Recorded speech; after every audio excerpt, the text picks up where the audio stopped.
Finally મેં પણ આ ઇન્ફ્લુએન્સર લાઇટ મગાવી લીધી છે, પણ હું તમને બતાવું કે મારી હારે હું સ્કેમ થયો.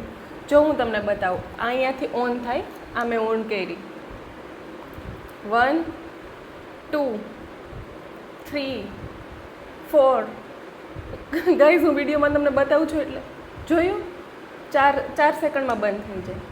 પાછી હું ચાલુ કરું અહીંથી, 1 જોયું. આ મારી હારે સ્કેમ થઈ ગયો. હવે મેં રિટર્ન કરાવવા માટે મૂકી છે. થોડીક વાર જો ગાઈઝ છે તો મસ્ત, કેટલી મસ્ત લાગું જ્યારે આ લાઇટ ચાલુ થાય. તો પણ ચાલુ તો થવી જોઈએ ને. જો કન્ટિન્યુ આ બટન દબાવું છું પણ આ લાઇટના જલવા ચાલુ નથી થતા. મારી હારે એક દિવસ પરફેક્ટ હેલી, બીજા દિવસે એની ઉકાત બતાવી દીધી. મેં બધાને વિડીયો કોલ કરીને બતાવું કે ઓ માય ગોડ છું, કેવી લાગું છું, કેવી લાગું છું. એમાં મારી હારે થઈ ગયો સ્કેમ. હવે હું આને કરાવું છું રિટર્ન. આની હજી મારી હારે જલવા કરે ને એ નહોતા કરવા જોયા, પણ થઈ ગયા હવે મારી હારે. તો હવે તમે મને આ જ લાઇટમાં જોઉં.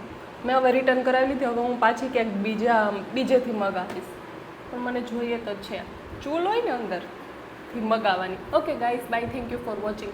તમારે હારે કોઈ સ્કેમ થયો હોય તો કોમેન્ટમાં કહો.